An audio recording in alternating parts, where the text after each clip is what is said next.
welcome to the podcast. Before we get into it today, I just want to talk about our sponsors. This is brought to you by Local Menace Apparel. Now, we first came across these guys at Four Chord Music Festival last year, and honestly, they're right up our street, completely involved in the same scene as us. Local Menace is an independent punk and alternative clothing brand, doing things their own way, no corporate nonsense, just quality gear made for people who actually care about our scene.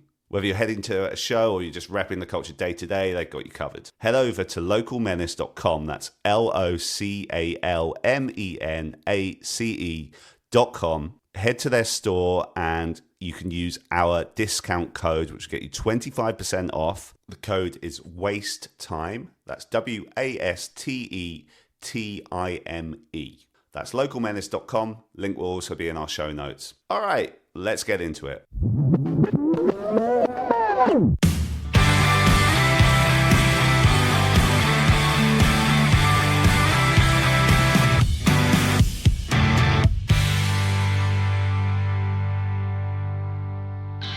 Hello and welcome to the Wasting Time podcast, our Slam Dunk special. Here we are. How are you feeling after the weekend? Have you recovered? Are you sunburnt? Have you stopped snoring? So I have recovered. I didn't really get sunburnt, which is a bonus, and I can't promise that I've stopped snoring. I must speak to your wife about your snoring and see if she deals with it. Yeah, how she deals with it.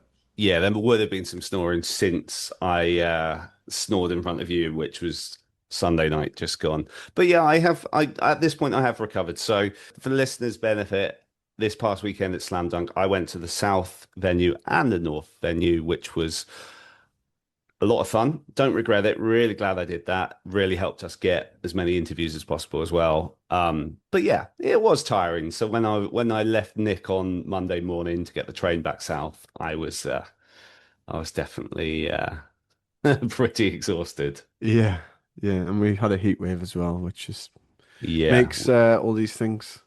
Well, I suppose from a festival perspective, it was great. You'd obviously much prefer that than the rain at Temple Newton Park. Yeah, the first year we did press there, which was 2 years ago. Obviously, it was very cold and very wet, and you had your Vans on. I did have my Vans on. Yeah, it wasn't just about ideal. Managed to stay on your feet. Yeah, exactly.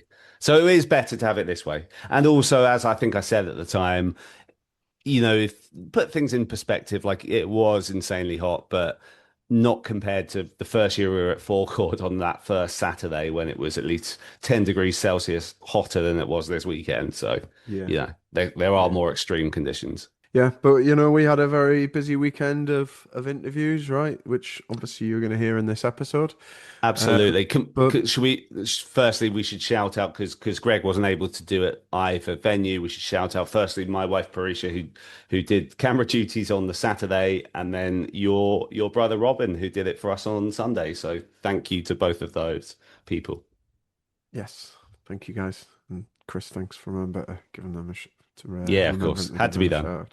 Plenty of interviews which you'll hear in this episode. Should we do a real quick kind of walkthrough of our days? Yeah, I think so. So South, I was up at the venue about 10:30, and it was already it was very busy at that point. Obviously, we're fortunate enough to be VIP, so we get in a bit quicker.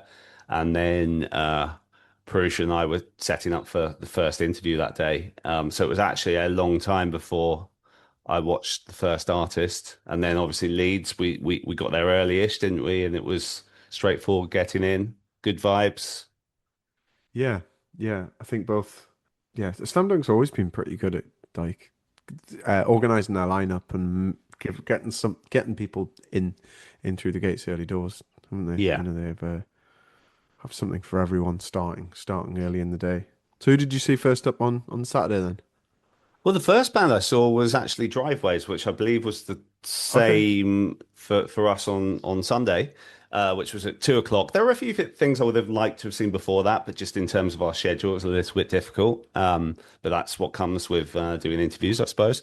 So we were both very excited to see Driveways. and there was a couple of sound issues at South, but they still carried through, and I think had a big crowd for them, and I was impressed. I loved it as always, and yeah, what did you think of them at Slam Dunk North? Yeah, yeah, they were spot on. Did a good set. Yeah, yeah, crowd plenty. That was a pretty full tent for their set. 2 o'clock in the afternoon. yep. I think that enthusiasm for them is growing and growing, which I guess we talk a little bit about in the interview. So Yeah, like we? just you should, yeah, let's roll it now. So obviously we're not going to go to a festival in the UK and not catch up with these now friends of ours, Driveways, who obviously we've known for a couple of years. So let's have a listen to our chat. Okay, so we are here with the Driveway boys, back in the UK, boys. Nice to see you back here. Great to see you guys. Good to be back. Yeah. You got through your set. You, struggled a while. Yeah, we were just talking about how both times I've been in the UK, I've had allergies and I've been sick, unfortunately, but got through it today a little better than we did yesterday, so it was good. Yeah. No, it was a great set. And you've been harsh on yourself. Like yesterday, you got through it as well, and A couple of technical problems yesterday, like with the sound and everything, but overall the crowd was great yesterday it was a too. really good crowd today. And the crowd was great today. Crowds on both days were fantastic. So Yeah, well, I mean, when you came over last year, was it last year or was it still this year? it was last June, late last June. year. I mean, wasn't that it? was sold out tour right over here. And, Yeah, it was good. big crowds here. Like Yeah. it's just building and building for you guys, right? And are you seeing that elsewhere as well, like in Europe? And I'd say, well, we haven't been to Europe since that same tour, but we've seen some, similar growth across the U.S. and over here. We're just really fortunate. We're just really lucky to have people that are willing to listen to us. I guess we talk about the fact it's been 10 years of Driveways now. 10 years of Driveways. How are we feeling about that? Like, could you ever, for a moment when you started it, like, I guess in your mid-20s, would you have been then? Like Mid-20s, You think you would still be doing it now? no, no, I just feel old now. We were old when we started it. It's awesome to have it, like, be the 10-year anniversary, but it's also like, shit, dude, getting old. Well, to make you feel better, we had the Wasting Time 10-year one recently, and we were early 30s when we started this. So there you go. Okay. We're a little ahead of you guys. So Awesome. yeah. I mean, last time we spoke to you as well, you were kind of I think the two of you in teaching jobs. Yeah. What do you do, Ryan? Like, I just work for like a rental construction company. don't play it down. I'll play it down. Yeah. It's not as cool as being a teacher or whatever. So. But I mean, is that still kind of the deal? I mean, is there a point where you're thinking about kind of going full time with Driveways? I think we're always thinking about it. We're just Always trying to talking about it. wait for the right moment. Yeah. Watch this space. Yeah. Actually, this is a question I was asking everyone in an interview yesterday. So looking at the lineup at Slam Dunk, each of you could choose like one song from another artist that you could magically make a Driveway song, and it was one of yours. What would that song be? 7 Years by Sailson. Another Sailson, man. Okay. Yeah, that's I'm going 7 years sales. Okay. That would have been now. Fuck.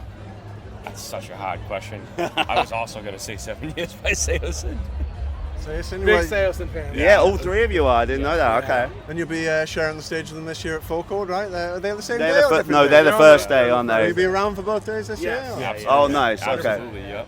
What's the rest of your summer look like then? Assuming you'll be off, on your holidays and things like that. Yeah, we got a full U.S. tour coming up at the end of July into August. So that'll be like our 10-year anniversary tour with Like Roses and Action Adventure. Yeah. So doing that, it's like the first time we're going on like a full U.S. tour too, so that's pretty fun. And then in the fall, we're trying to line that up for a support. May or may not be locked in yet, so might be announcing something else coming up soon. We got 4 chord, and then I think we're gonna be just working on new music in the winter. Yeah. Yep. And speaking of new music, we had Unseen, didn't we, on Halloween last year? Obviously, you guys are known for releasing music around that time of year. I assume, as you say, we'll get something around that time of year, probably in the bag already, but yeah. It's a good chance. Yeah, okay, yeah. I don't know why I'm asking, because he's not going to be able to say. Is that done? It's not done, but we're working on something right now. We're trying to I think this little gap we have before our headlining tour that I was talking Yeah. about, we'll probably start the process of tracking some stuff. We have plans for something coming out in October. Okay, and then a new record potentially next year. Is that kind of what we're That's the saying? goal. Yeah, probably That's the next goal. year. Yep. Yeah. Okay, Warped Tour's not in your sights yet. You're not on the lineup this year. Is that something you'd like to do in the future? Absolutely. Yeah. We've been talking about that for years. Yeah. They must have been knocking, surely, if like the likes of Slam Dunk are like. I don't know. We weren't home if they were. But yeah, me and Rye, we're Warped Tour kids. I didn't miss a year of Warped Tour growing up, and it would be unreal to do that. What's your favorite Warped Tour memory, like performance? Oh, What's the one that stands yeah. out? Oh yeah. It's got to be. I believe it was '99. It was Eminem, and then the next stage right after him was Blink-182. Amazing. Like Kevin Lyman talks about. We chatted to Kevin Lyman like recently 2 weeks ago. Talking about that year. Like that was a early. big one. Yeah. Because that was the first year he brought it to the UK as well, and it like popped off. Yeah, I mean, you know, I think you can easily say that you can credit the likes of Slam Dunk to kind of what Warped Tour did for the scene and, you know, the genre. And it's like paved the way, hasn't it? Really. Like, Yeah, absolutely. Sorry, just jumping back to Unseen. Have you used that much in your live sets recently? Because I don't think you played it like on this weekend. It hasn't. We have, we actually played it. We did a run with state champs for a weekend, and we played it there. I think we debuted it at a headliner we did, so it's in the Providence show there, whenever that was. Well, we just had a headline show the other night in Manchester. We played it there too. as Oh, did well. you? Okay. So it's nice. been in the rotation. It didn't make the cut tonight, or today, but yeah, it's been in the live rotation. Oh, you were at Rebellion on Friday, right? Yeah. What was that like? I mean, I don't think either of us have ever been to Rebellion. Was it part of the festival, or just like as you say, a headline show was, that was under their umbrella or something? Yeah, it was a slam dunk like sideshow. Oh, okay. Okay. Yeah. So yeah, it was great. It was our first time in Manchester. Great crowd, awesome place. Yeah, crowd was awesome. So we'd love to go back there too. Yeah. Right. Do you want to do quick fires? Yeah, we can finish with. Well, if Got you some guys are quick down, fires, that that's is all right. down Love for a to. quick fire. You probably know them off by heart by now. Yeah. He did We should yesterday, do. and I'm just here today. So. Yeah, because Nick had his second kid not that long ago, so like he was only able to understandably get away with today. So like my wife was filling Campaigning. in. And we're also missing, Greg, who normally does all our. Yeah. I think he did some of your stuff, Yeah, right? Yeah, he wasn't able to do this weekend, so that's why I've got Nick's brother kindly stepping in, and my wife did it yesterday. But it's been good. Right. Okay. What's your most listened to song right now? Man, probably "Counting Worms" by Knock Loose. The new Gracie Abrams single. Slightly different lane there. Probably the new song "Whisper in a Dream" by Holden Absence. Love that band. Yeah. Yeah. British band. What is your favourite item of clothing that you own? Probably any of my 900 Carhartt t-shirts. My Mickey hat. I always have it on. It's like I got like 12 of them. The same hat. They just rotate. Yeah. I have this like old Champion zip-up hoodie from like years ago. I don't know. It still fits. Still great. It's my go-to hoodie. Can't go wrong with Champion. I've just realised, I think this is the first time I've ever seen you, Pat, without a Carhartt t-shirt on. Yeah. Which is a good uniform normally. Yeah, exactly. Yeah. Dream job if it wasn't in music. I would be. Don't say teacher. No, God no. Be in the NFL. Be an offensive tackle in the NFL. An ice cream truck driver. I love it. Just like do nothing. Just live on the streets. Just walk around but have money. Like independently wealthy. Okay. Reminds me of Office Space, if you ever saw that movie. It's like, yeah. Well, I guess this is a funny one because I guess you haven't done loads. Well, you've done a bit of international touring, so we can ask this. Favorite place to tour based on food in that place? Ooh, that's tough. You can get regional in the States as well if you want.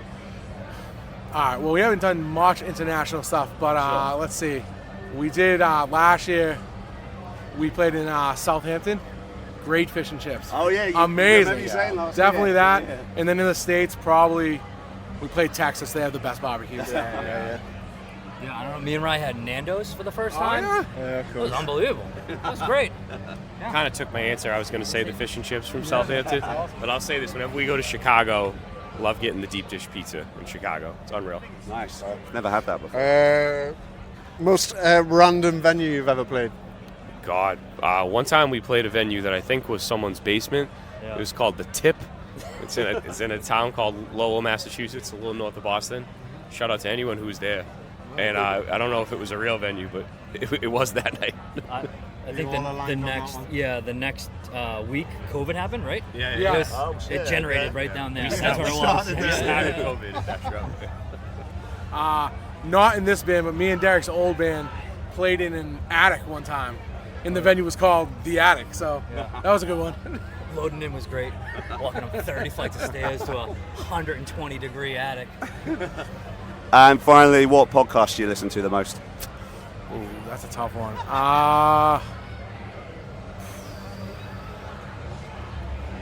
Probably the Downbeat. Yep. It's called The Disney Dish. It's all about Disney World. My favorite podcast. I really like. There's a podcast I listen to about disc golf. It's so nerdy. It's called Tour Life. That's a really big disc golfer. So. All right, I'm going to add one more in, just because I think kind of sky's the limit for you guys in the future. Like 2 other bands, artists to join you on a dream tour. Who's coming with you? Oh man, right now, it's a hard question. I say this all the time, but obviously I would say Blink-182. Sure. I got to say Blink. And another band I would love to tour with that I've loved forever would be Thursday. I've actually never seen Thursday live, and Blink-182 and Thursday would be sick. Just to play in an arena, I'm going to say Gracie Abrams, but we'll open, and then Gracie Abrams and like Knock Loose can switch off headlining every other night. They can figure that part out, but we'll open. That's fine. Yeah. Let's see. We definitely want to be headlining, but I'd love to go back out with Bill Murray because love those dudes. Yeah. And then probably Sailson because I love that band. Oh yeah. So, yeah. There you go. All right. Cool. Well, we'll see you in a few months, boys. Yeah. Thanks so much, guys. Yeah, so that was us and our pals in Driveways. And I was just going to say before that interview, like it was just great to see like all these people in the UK singing along to their words. It must be amazing for those guys. Yeah, and then Lee's was a little young kid on his dad's shoulder with a big pumpkin that he decorated. Yeah, with this miniature Driveways t-shirt on, which is very cool. So yeah, I need to make sure I get hold of some Driveways t-shirts for my kids. So 100%. Boys need to sort us out there. But yeah, hopefully Pat's voice is recovered fully, and next time he's in the UK, they have a bit of a smoother ride over here because he seems to have a little bit of a UK curse at the moment. Yeah, he does, but still kills it. So the love for them in the UK has not dwindled. Definitely, it's only going to grow. Yeah, for sure. Okay, next up. Yeah, on day one. So this is something we didn't get a chance to watch on day 2. So this was immediately after watching Driveway set. I went to go and watch Zebrahead on the main stage. Obviously, they've been slam dunk regulars for years and years. I know you watched them last year. I didn't get to watch them last year. I've seen them many times over the years, but I hadn't. It'd been a while, so I was quite excited, and also because we had an interview with them, I kind of did a deep dive, and there were lots of songs I'd either forgotten about or like deep cuts on albums I'd never heard before, and I was on a bit of a Zebrahead kick in the build up last week, which was a lot of fun. They're good fun. They're good fun to watch live and good fun to listen to as well. Yeah. And as will be evident now with my chat with the guitarist Dan. So here that is.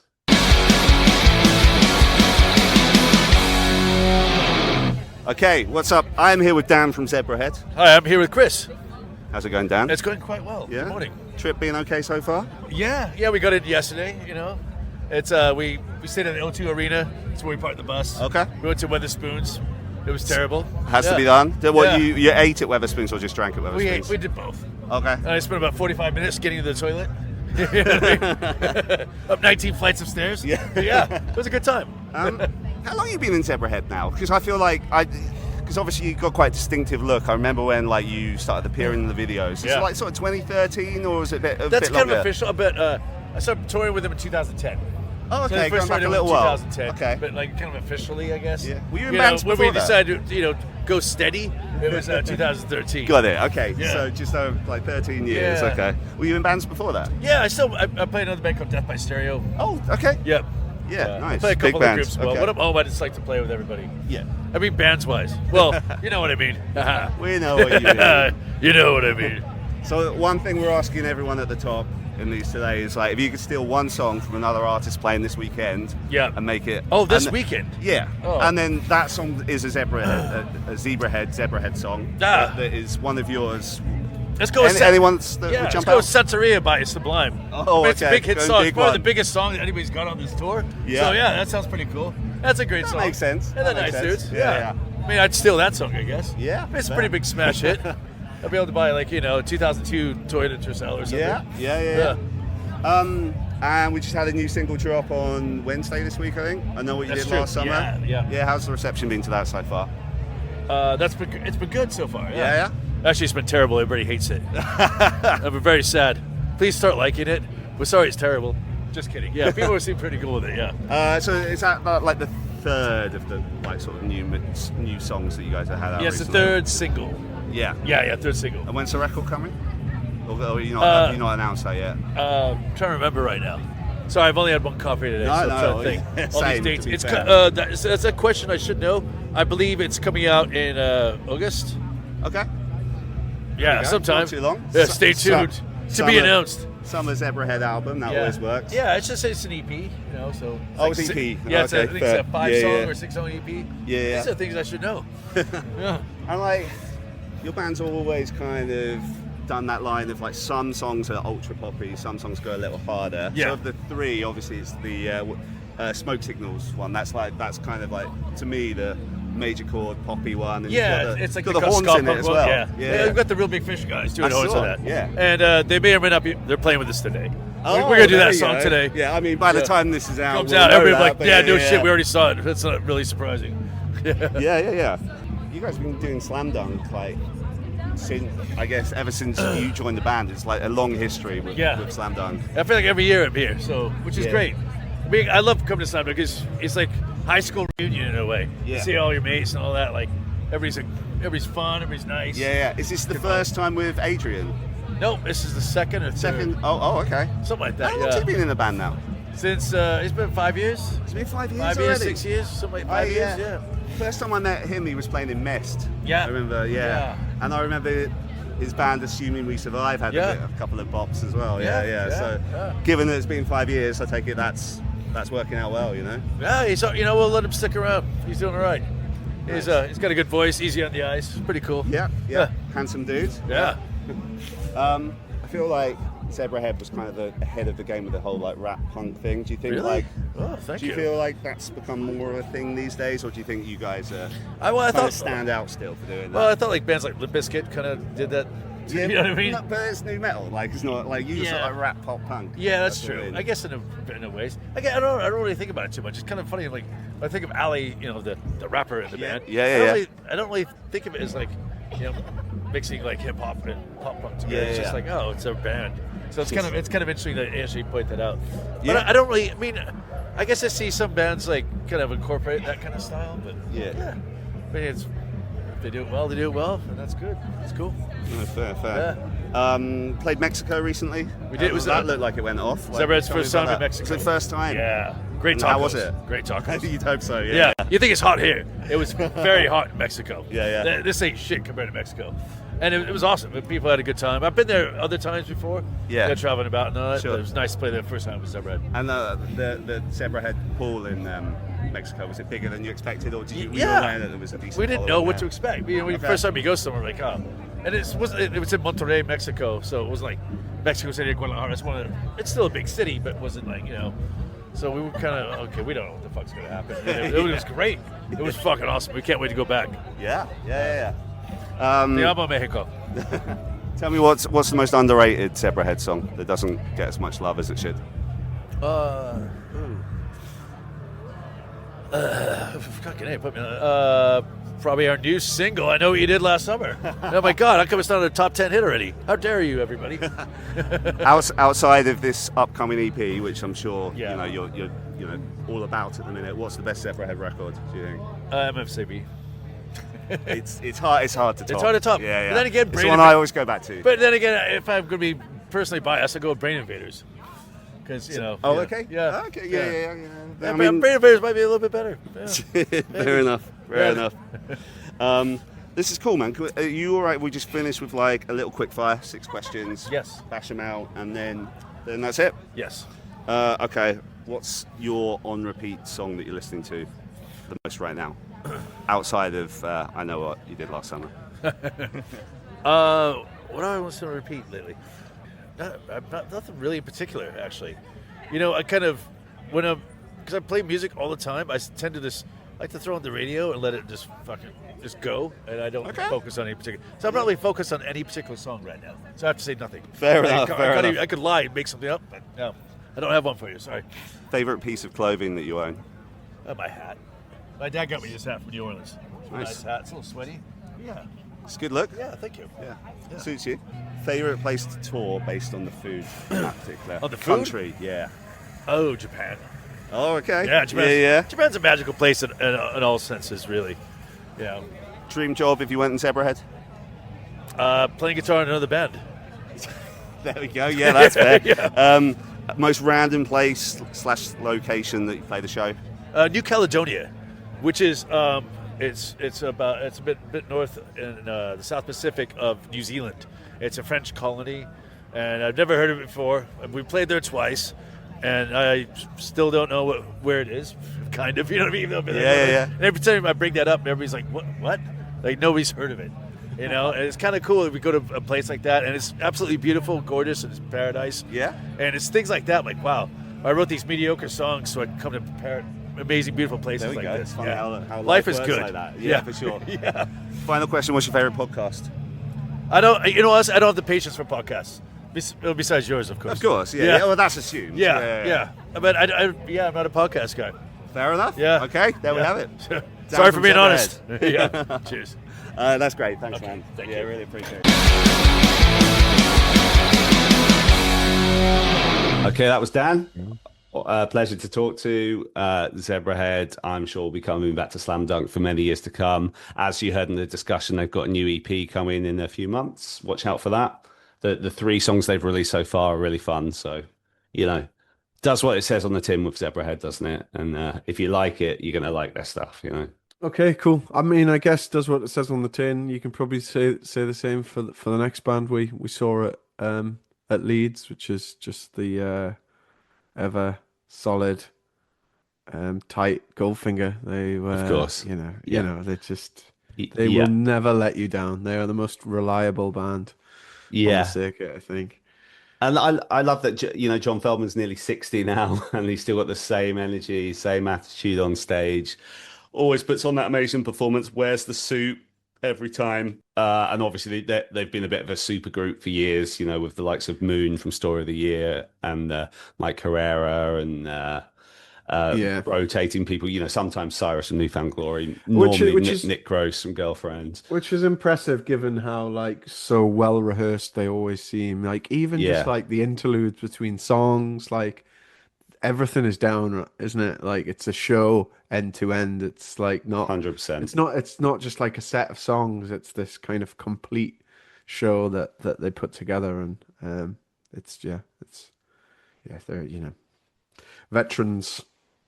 Absolutely, yeah. And but we haven't spoken to John Feldman yet, so we need to sort that out. Yeah, it's about he's been a long. Have you given up? Person. Have you given up? God, no. It's one that's been kind of on our agenda for ages. It's about time that happened. But I did get to speak to a former guest who we just mentioned, who is a member of Goldfinger these days, Mike Herrera, which obviously we talk. It's mainly leaning on the MXPX side, obviously with that being his main thing and being one of our favorite bands. But we know Mike a little bit, so it's always a pleasure to catch up with him. So here it is. Okay, so I'm here with Mike Herrera, former guest of the Wasting Time podcast from back in the day. That's right. frontman of MXPX and also a member of Goldfinger. Thanks so much for stopping by. Absolutely. It's always a pleasure to see you. Like, we've run into each other over the years every now and then, so I appreciate it. Yeah, you're a good bloke. I appreciate that. I like what you do. So at the top, we're just asking everyone today, so looking at the lineup of Slam Dunk, if you could steal a song from anyone else's catalogue for, I guess, for MXPX, because, you know, that's obviously your, like, is there a song that I'm gonna jumps go out? with Lifestyles of the Rich and the Famous. Oh, okay. Or maybe like Anthem. Anthem. So I'm an old school Good Charlotte fan. You know, we took them on tour back in the day. You did, yeah. And so I got to see them all like over and over every night. So those songs are just like in my head. Yeah.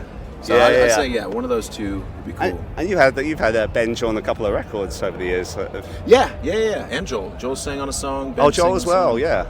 Yeah, some backups, So obviously you've kept that relationship with those guys over the years. So old friends. You know, whenever we see them, it's hey, what's up? Okay, so correct me if I'm wrong here, but like to my memory, I think this is the first time you've been in the UK since maybe I want to say 2019, because I feel like when Goldfinger were here 2 years ago, you weren't with them, right. and might have been the Less Than Jake co-headline tour. I remember seeing you at Brixton Academy with Gold. I mean, does that sound sort of right? It sounds right-ish. I mean, I've been here a bunch for Slam Dunk. So yeah, of course. I don't know, how many times Goldfinger's played Slam Dunk, but it's probably been like, this is maybe the 5th or 6th time or something. Yeah. And I've been every time except the last time. Got it. So I missed that. Kelly was filling in. It's funny that he fills in, and he was the bass player before I was. Yeah. It's but a funny setup, isn't it? I've now been playing in Goldfinger longer than he was. When did you start? Was it about 2013, something like that? Yeah, something like that. Yeah. Time flies though. Having fun, traveling all over the world, putting out records. Of course, MXPX is busy too, and I'm sorry MXPX hasn't been to the UK. We actually were looking into it this year. Really? It didn't work out for the time frame we needed, but we're just going to keep. We'll make it. Make it back, because obviously that has been a while. I think I might be wrong, but the last time it was an MXPX show might have been the time you came and did the podcast. But in terms of like Tom and Yuri and I guess Chris now, it's obviously been a long time with those guys. So when you were looking at coming, does that include them or? Absolutely, okay. Of course. Yeah. So not the Swiss guys. No, just our normal. What we do now. Nice. In fact, that's. I'm just going to jump ahead to that actually, because we're getting a new MXPX record this summer. Yeah, MXPX has been working on new songs. We are currently working on artwork and sort of putting it all together. So once we do all that, we will decide when it's actually coming. But I'm thinking at the earliest end of summer. Okay. Probably like it could kind of be like a September or something, but somewhere in there we're really kind of trying feverishly to get this thing molded and sent out the door. So. Did you worked with anyone on that, or you produced it yourselves? We worked with Dylan McLean, who actually is the front of house guy for Goldfinger. Oh, really? But he's done a bunch of stuff for Goldfinger, for John Feldman, and a ton of other bands that I enjoy. So we just I've been hanging out with him, so we had him come and do the record. Awesome. And it's still produced by MXPX, but it's we include Dylan and also Tom Chichilla also co-produces with us. So nice, between all of us, we make it happen. But we're stoked. I mean, it's going to be a very hard-hitting record. It's going to be a good mix of super pop stuff, but also punk, a little edgier, harder. I think it's a good balance of it. I think your best records are those ones that kind of do a bit of both. Yeah, thanks. So like I was watching like your live stream, remember, at Christmas, and I think you played a song from that record on that. Have you been playing that song live? Yeah, we haven't been again, but we will again. We haven't been playing it live, but we just did it at the stream. But who knows? We're doing Warped Tour all summer into the fall. We're doing all of them for Vans Warped Tour. That'll be fun. And we, depending on what happens, how soon everything happens, we might start playing a new song on that. But I'm chomping at the bit though. We want to get those new songs out to people. And I'm excited to hear them. Well, I mean, that one I love the melody on that, so I'm excited to hear the studio version of that. And I guess it would have been like 3 years since your last record, if you do put it out at the end of summer, right? If I'm correct. I think that I obviously tell me what your perspective was, but I feel that one was really well received from the fans. Find a Way Home, our last record, really did great. The last couple we had self-titled with Let's Ride. Yeah, Find a Way Home. And sorry to cut in, but I love how Let's Ride is like. It might even be top of your Spotify. Or it's close, it's near the top. It wavers up and down, but we love it. And the fact that it's a newer song in a catalog of 30 years, exactly, has been amazing for us. So. I mean, and actually on the subject of that, so like, what's it been like 34 years of MXPX? It'll be this summer. I mean, how's that feel, man? It feels very strange. Yeah. Like, it feels like a few different lifetimes have been lived. And now, I mean, we've been around a while, but like now we're kind of doing some of our best work. Yeah. Depending on what you like. Some people like the old school stuff, but like we're getting a lot of people hearing us for the first time now. Like hearing Let's Ride, hearing Stay Up All Night, which was on the last record. Yeah. So, when that happens, you just got to just keep playing it, keep working it. Yeah. Some of my friends, I won't name names, but a friend of mine is in a very well-known band. Okay. And he put out a song last year, and then they never played it live. I was like, dude, what are you doing? Play it live every time. If it's out, play it live. Yeah. So, bands out there, if you're going to release new music, do it. Yeah. No, I never understand that. I can think of some examples as well that I won't necessarily name. It's kind of like a comedian, where comedians have material that they're very familiar with. They can get laughs, no problem. But then it's like going out on a limb when you have the new set, the new material, the new jokes. And that band guys do that too. Artists do that, and so we get comfortable with like the hit songs or the songs that all the crowds love. But they're not going to love it unless you play it. You got to play it for them. You got to make it happen. They've got to get used to it. And it's worked. I mean, Let's Ride is definitely like top 5 of our all-time songs. That's really nice to see, particularly in a career that's been, as we say, 34 years. When people ask you like what you do for a living, do you kind of like identify almost as much as being in Goldfinger at this point, or are you always just like, no, I'm Mike from MXPX, and then? I mean, I'm Mike Herrera, MXPX guy, but I think it's funny because I'm just an artist, and so I do MXPX, I do Goldfinger, I do a few other things, but of course. So that's kind of how I think of it, as just like an individual. But on the passport, or when we're going through borders, I usually just write entertainer. Fair play, I mean, that's what I do. Yeah, that does qualify. We talk about how this podcast's been going like just over 10 years, but your podcast's been going longer than that. Still, it seems like you're loving that still. Yeah, it's been great. I've kind of had little iterations of it where I do things a little different over the years, but that kind of keeps it fresh for me. Yeah. And with my schedule, I can do just single podcasts. I do guests. Yeah. For me, it's just connecting with the community. Yeah. Connecting with fans out there, and is there anyone kind of on your guest list for that you haven't had who's like? Oh, I'm sure. I don't know. I mean, I'm not really like after anybody, but if I had artists that I would love to have on, I mean, all my friends, but I don't want to put them through it, John Feldman's been on, Travis Barker's been on. Yeah. So like I've had a few, but man, it's so funny because as a podcast host, you go out to a show, it's almost the worst time to do a podcast because everybody's so focused on what's happening in the background, what's seeing new friends, seeing old friends you haven't seen in a long time. So to me, it's very hard to get people focused on just sitting and just having a conversation. So when I do them like at shows, we keep them shorter, Yeah, makes sense. Makes sense. And just, I guess we'll finish with this question. Is there any like newer, younger artist bands who are kind of on your radar at the minute? Like, there's a band in Tacoma, Washington. They're like a circus punk band, and I can't remember the name. Circus punk band. Yeah, like they all kind of like wear makeup and clown. But I heard their song, and it's great. It was great. I was like, wow, I need to check these guys out. It's a female-fronted punk band. Oh, that sounds cool. I wish I could tell you the name of it, but they're from Tacoma, and they're a clown punk band. Nice. I really dig what they do. I saw you play a show in Tacoma many years ago randomly. Nice. Yeah, it's sort of local for you, isn't it? Tacoma's like a half hour away. I mean, it's basically as local as anywhere around here, right? Tacoma, Washington. We've played there many times.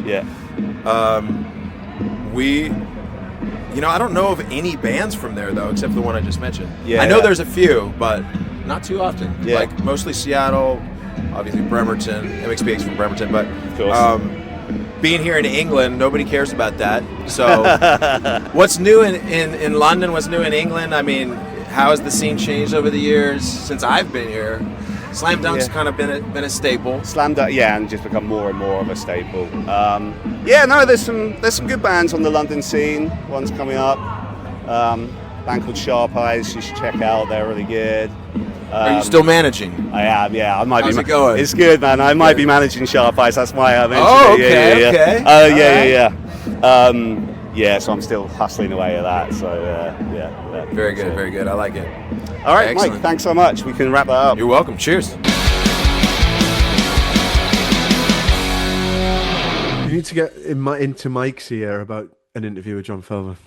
I know. That's got to be our route in. John Feldman's such a big cheese these days. It's always going to be. We're going to need some inside influence, I feel. Yeah. Well, I've tried.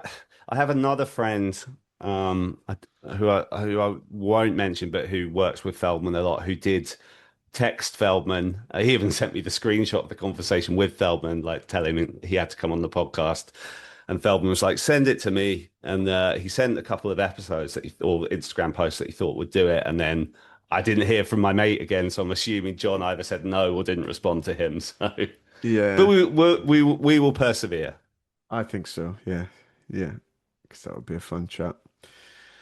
There's a lot of discussion points with John Feldman, not just from a Goldfinger perspective, but the catalogue of work he's done. My God. Yeah, we could talk to that guy for hours. Anyway, moving on with our days. So the next thing that I saw, which is another thing we didn't see together, No.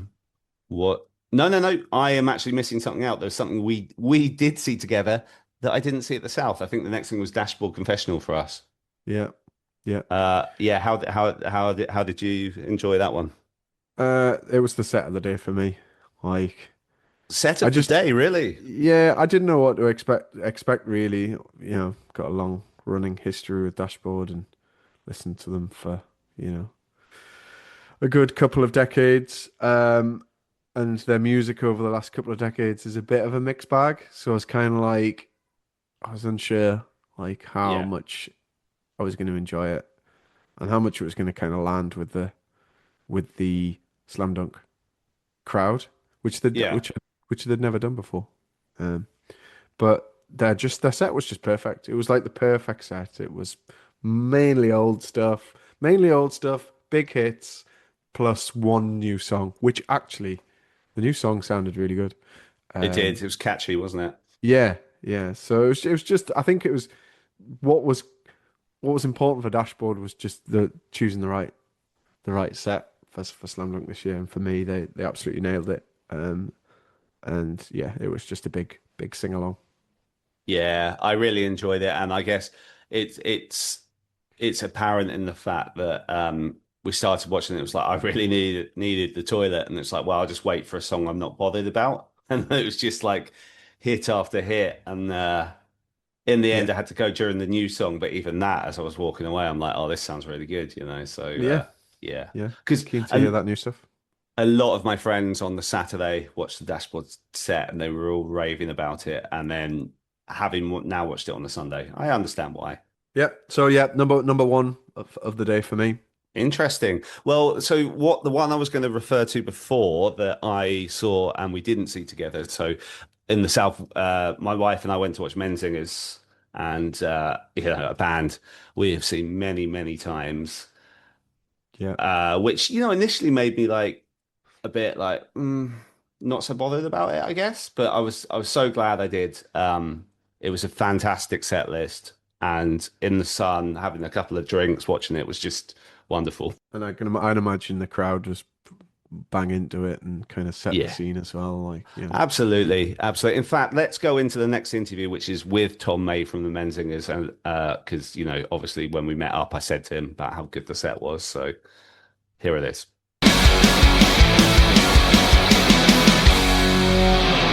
Okay, so we are here with Tom May of the Menzingers. How's it going, Tom? Yo, great. How you doing? Yeah, good. Thanks, man. How does it feel to be back in the UK? Feels wonderful. It's too long. Yeah, we were here in April of last year, and that's like, we've gone this long without coming back before, but this time it hit especially hard. I missed it. Nice. So I caught your set yesterday. We got both of the new songs that have been in the world a little while. I guess Chance Encounter's a bit more recent. Yes.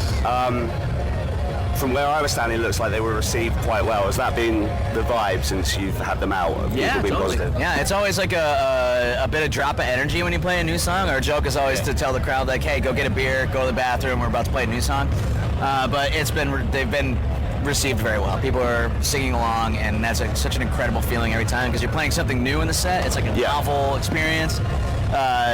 Compared to playing the same songs hundreds of times, which still resonate and they're beautiful to do it, but playing a new song, it gets you fucking fired up. It's cool. And the new record is out in a couple of months' time, middle of July? Yes, July 17th, day after my birthday. I'm stoked. It's going to be great. Yeah, and you work with Will Yip on that a little bit as well. I don't know if you can tell us a little bit about... Yeah, totally. So we worked with Will Yip. The last time we worked with him was on our record Hello Exile, and then we did the From Exile after that. And it was an incredible experience to be back with Will because it's been that many years. Will's one of our best friends. He's like, came up in the same scene as us, our age, and he has a brand new studio. It's like the most state-of-the-art studio in Philadelphia. I'm gonna throw that out there, and it's in our neighborhood. So all four of us still live in South Philly. We were able to walk over there every day, and it was just a beautiful, incredible experience to be in there while they were getting, everything off the ground. And working with Will is just an incredible. Nobody gasses you up like Will does. So the entire time he's like, getting you fired up. He's got great ideas. He's really good about massaging creative differences. He's really good about taking our ideas and just like guiding us through the process, and it was just a great experience. Do you find that you have those creative differences within the band quite a bit that needs that bit of care, or are you? Sure. Yeah. Well, we're really, really good at communicating. I think that's like one thing every time someone asks us for advice in a band. It's hard to put it into the right words, but getting on the same page and actually being friends is a good start. Yeah. And we're, best friends. We're family at this point. And we do have developed a good vocabulary. We do talk about things, and we're able to get past any type of creative differences. It's not personal, If somebody's writing something or playing something and it's not fitting, and you're like want to massage through and be very democratic about it, and we're pretty good about it. I mean, there are times where you're like, motherfucker, I worked on this song for goddamn so long, it's caught in my head every day, and you don't like it. But that just happens, That's of course. Was there a particular sound you were going for on this record, or was it just because the records have kind of, evolved naturally? Were there any more new influences that came in this time around, or? Yeah, totally. I find talking about the sound of the record is difficult to do without sounding like an asshole. But this time we brought in some other instruments. There's a lot of piano focus. There's some synths and drum machines, but besides that, we just focused really hard on the guitar and bass and drums, obviously. But we spent a lot of time figuring out compositions in a way like you don't have to be playing here if it doesn't fit. Bring some dynamics to it. So the sound itself sounds very much like the best of Will Yip's records. It sounds fucking huge. It's phenomenal. We love it. And as far as the content and the stories that we were trying to tell, we focused a lot more on the present this time. I mean, it's still a Menzingers record, so there's a bunch of not stereotypical, but yes, stereotypical things about the past and remembering it and living through it. And this time we tried to focus more on. Greg has a really good line to me that kind of sums it up. It's like it's in the title track on the record, and it's to the effect of, I just want to remember. I don't want to relive it. So it's kind of like living in the present. As we've gotten older, bigger kids, bigger problems. We went through so many things, and I think our fans have gone through so many things. I'm almost 40 years old now, and we tried to reflect that, and also, talk a bit about the chaos of the world and being able to find power and resilience in yourself. And so, there's definitely a bit of chaos in your part of the world right now as well. Sure is. Can we expect any more releases before the record, or is it all coming? Yeah, we're gonna put out another one in a couple weeks, and then another one right before the record comes out. So it's gonna be there's some more singles coming. Nice. Nice. And what does the rest of your year look like? You're touring with Hot Water Music, right? Yeah. The Warped Tour in the mix as well? Yeah, we got 2 Warped Tour dates, one in DC, one in Montreal. And then we're going to do a bunch of fun stuff when the record comes out that we haven't fully worked out yet and haven't announced. And then, we're doing a European festival run at the end of June, and then it's the big headliner with Hot Water Music and Week and Friends in the fall, which is going to be so fucking awesome. I cannot wait. And I guess just on the Warped Tour thing, we chatted to Kevin Lyman a couple of weeks ago. I mean, what does like forecourt mean? What does Warped Tour mean to you? You're too loyal to forecourt, Nick. I know, yeah. You were like kind of one of Kevin Lyman's kind of bands that he brought in through Warped Tour on his introducing stage, right? Back in the day. Like, how important is it? Like, is Warped Tour? Totally. Besides the one that they had in Atlantic City, that was the only Warped Tour we ever did. Was that one that maybe around the Kevin Says stage? It was called. And that was like a boot camp for us. It was like very logistically and stressful, but we were like, in our 20s, it was fine. But yeah, the Warped Tour had always been like a complicated story for people who were like too punk for school like we were. So it was an incredible thing that we would go to when we were much younger. And I had a whole story I want to tell you someday about, like, I snuck into one and I got beat up by a Monster Energy drink guy and, like, all this shit happened. But it was, like, the perfect punk summer camp.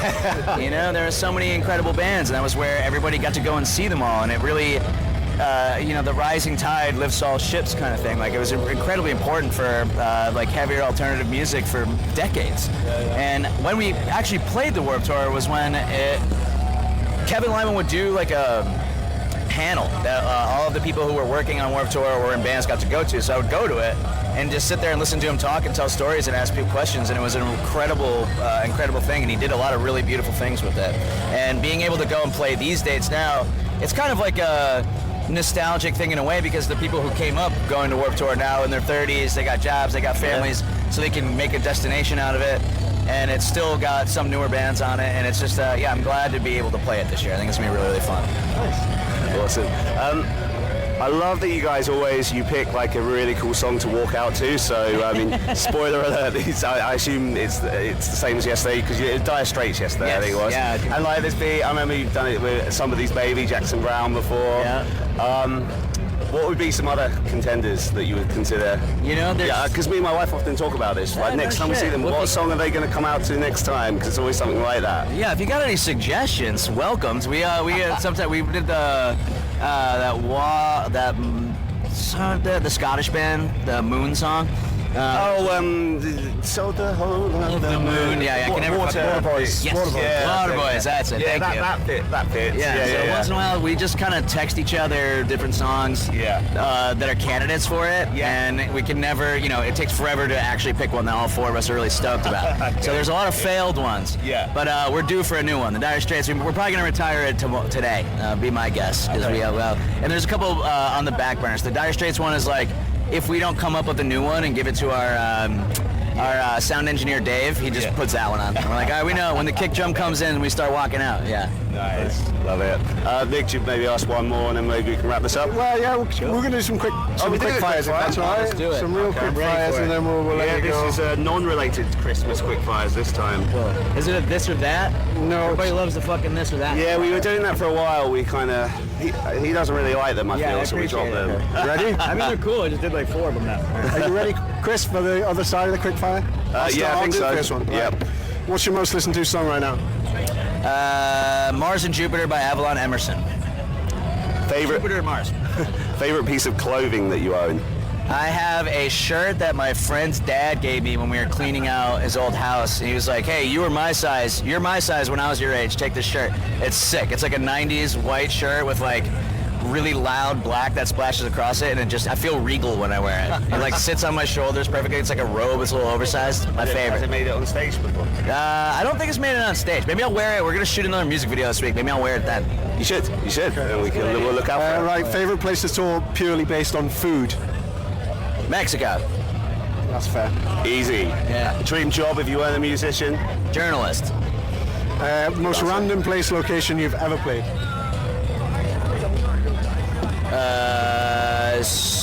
No, not Slovenia. Slovakia? Yeah. There's some American towns that are like fucking St. Mary's, Pennsylvania. Like, shit like that. Yeah. Nice. And finally, what's your favorite podcast? My favorite podcast is the David McWilliams podcast. Okay. He's an Irish economist, and him and his boy John, that they like grew up together, and John was like a music producer. They cover these large economic topics, And Dave McWilliams is the expert. He's like the teacher at Trinity, and John is the everyman. So he asks the questions that I would ask, and they bring on guests, and they're great. They're like, from the political spectrum, center left, President America, and they're just left. And yeah, it's an incredible, and it's got good crack or crake or whatever the fuck they call it, and it's incredibly informative and nice. Although every third podcast is just about Ireland, so I know an outsourced or outsized amount about the Irish economy. But yeah, it's my favorite right now. Nice. All right, thanks so much, Tom. Cool. That's what's been nice about this weekend. I had returning guests in some cases, Although Tom May is the only person that seems to do press for the Menzingers, so so I'm not sure if that is just the agreed thing within the band, but it's very nice to chat to Tom again. Yeah, and he's done bits and pieces for us before, so it's always great to catch up to him. Such a lovely bloke. So yeah, Menzingers was great, and then so the next set I watched half of in the south, and then this is why you didn't see Menzingers in the north, because we wanted to watch the whole thing, was our old favourites, Allister. Yeah, rolling it back many years. Allister making a bit of a play again in the live scene. Now they're kind of, their families are all grown up, which they talk a little bit about in our interview with them. So we'll leave that for now. But from a set perspective, do you know what? It was just nice to see a band come on with their own back line, a full back line. I knew you were going to say that, because you mentioned that to me a couple of times. Well, just at the time. 4 dudes rocking up, plugging into our amps, and playing some old school Allister songs, and it was a lot of fun. And the sound was so different. Do you know what I mean? From it was I think it really. It was like being in a basement show in a big festival tent. Do you know what I mean? Yeah. And the set list was great. I love every song on that set list. I basically love every record that they've done.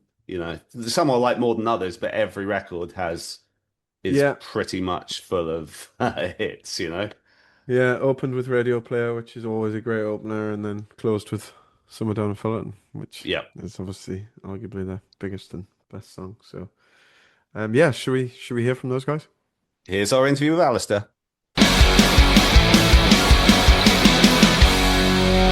We are here with the boys from Allister. Actually, you did our show a long time ago, Tim. So I was going to say a previous guest, 2019 or something. Yeah, I was going to say it was a while ago. Yeah. So it's great to reconnect.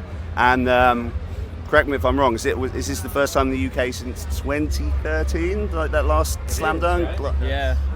Yep. Yeah. How does it feel to be back? I mean, it's a fucking long time you've been here. It feels great.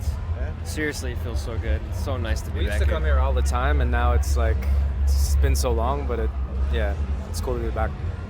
I think it was the first time Less Than Jake run in 2003, maybe. This is all from memory, so I could be wrong on that. Yeah, that was definitely one of the tours we did with Les and Jake and the Teen Idols, and then we did a Drive-Thru Records tour here with Homegrown and. This is Nick's brother. That's his first ever show. He was super hell yeah, right on. We did Flogging Molly too, right? Not over here. Didn't we? I don't think so. No. Oh, we did something corporate. Something corporate, yeah. That makes sense. The Les and Jake tour, in fact. They wanted us to not even go home, and we were like, gotta go home for a couple of days. So we were just telling stories about that, what we remember from that tour, and that it took a couple of years off our life, I think. We partied pretty hard on that too. So what kind of spurred on the Allister kind of comeback, let's get out on the road and do some more shows again? When did that conversation come about and start to actually happen? I think just over the years, we have families and jobs, and so our schedules have been really difficult to all sort of connect. But lately it feels like we've been able to do it, block out certain time frames of the year where we can sort of get together and play and practice and rehearse and do shows like this, and it's worked out really well for the last couple of years. So kids got older too. You have kids and they're younger. You got to be around. Right. Gives you a bit more space. Yeah. Are you still in Japan, Scott? Yeah, I live in Tokyo, which kind of makes it tough. But right. Even harder. Yeah. How long have you been out there for now? This year will be 11 years. So. Wow. And obviously you've done quite a few music projects out there. There was the thing with Rivers from Weezer, and is it Mono Eyes that you you still working with them, or still doing that? Last year was our 10-year anniversary, so we did a whole bunch of stuff. Because we did so much last year, like I had a lot more leeway this year, so yeah, it's cool to. Nice. So what does the rest of the year look like for you guys then? Obviously you're over here now. You just done a show with over with Show Off and Eternal Boy, and that was like a fun festival. How was that? That was great. That was really cool. It was a good warm-up show before coming here. Yeah, it was perfect. Yeah. So you just kind of see what offers are on the table and kind of take what comes your way and discuss it as a band? I mean, we do as much as we can when our schedules all line up. So next year's going to be like the 25-year anniversary of Last Stop Suburbia and 30-year anniversary of the band. So we're definitely going to try to make an effort to... Like, we want to come back here and do a club tour. Yeah. Like, festivals are awesome. Yeah. But I feel like our band is best in like a club, I think like you played maybe the Borderline when you were here for Slam Dunk last year, and that was... That's the one in London, right? That's it, just right by Tottenham Court Road, That was more of a fun show than Slam Dunk, I think, so I totally get what you're saying. I mean, there's definitely like a resurgence in the scene as well. You talked about Homegrown before. They've kind of got back on the horse a little bit as well. Are you kind of been spurred on by kind of what's going on there? From that, that old drive-through era and kind of... I don't think so. I think it's just all these bands are kind of coming back because of the same thing. Like, we all stopped around the same time. We all had kids around the same time. Now, like, everybody's schedules are generational thing. But it's funny because, like, we'll text with Homegrown all the time. We're like, I get some stuff said. Like, let's totally do it. We're, like, trying to, like, sort everyone's schedules. And it's like... But what's cool is that we still... Like, even now...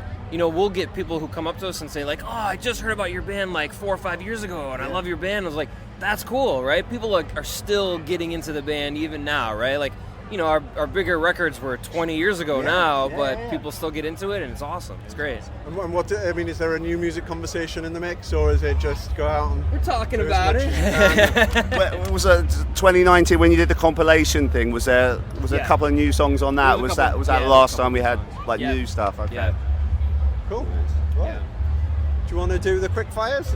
Yeah, I guess so. It's a bit hard before. We've been doing like quick fire questions. Yeah. All right. It's funny as well, like when there's a band like I'm genuinely into, there's so much stuff I want to talk to you guys about, but we need to keep these tight. Yeah. Because I wanted to go all like nerdy and talk about. Wait, was it you who was in the Get-Go, Carl? Yeah.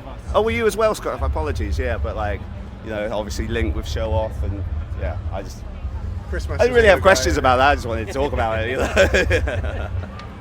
But we can try the quick fire. Yeah, I was going to say, was Chris on good form last week when you were over that way? Chris Messer, He's good. He's a character, man. You ever hear his Beyonce story? No, I haven't. Do I want to hear it? Yeah, it's hilarious. All right, it's basically when he asked out Beyonce when he was like 19. Oh, okay. Yeah, it's didn't go as he wanted, obviously. No.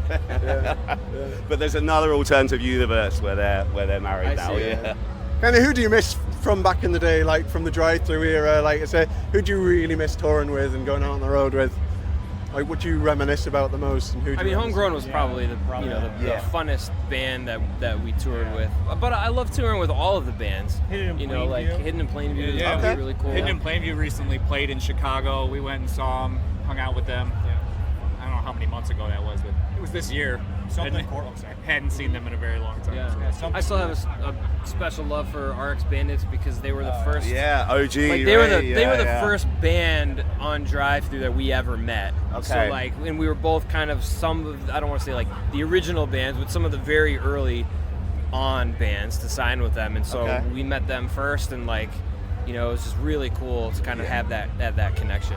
We were just talking about that. We interviewed Kenny from Starting Line not long ago, and he talking about his love of RX Bandits, and I was just saying, I was revisiting some of their music recently. Not to so mention many they're tunes. probably the most talented band, right? They're just so fucking good.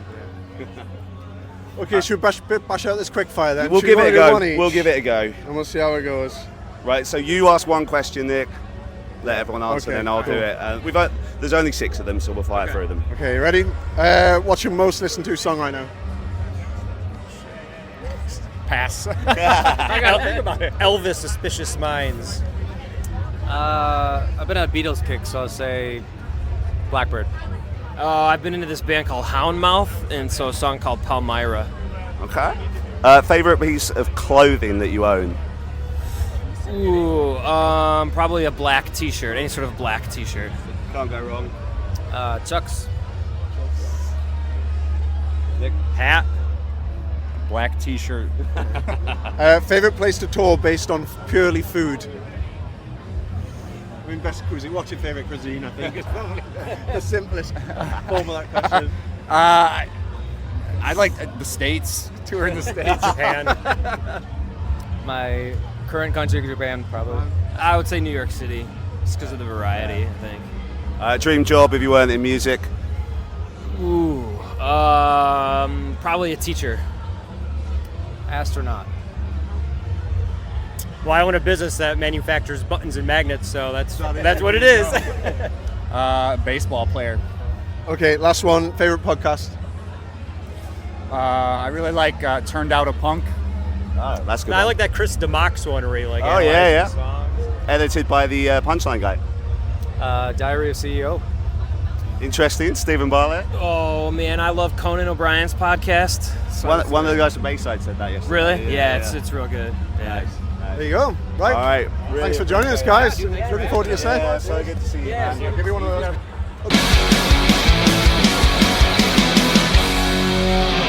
Okay, so that was Allister.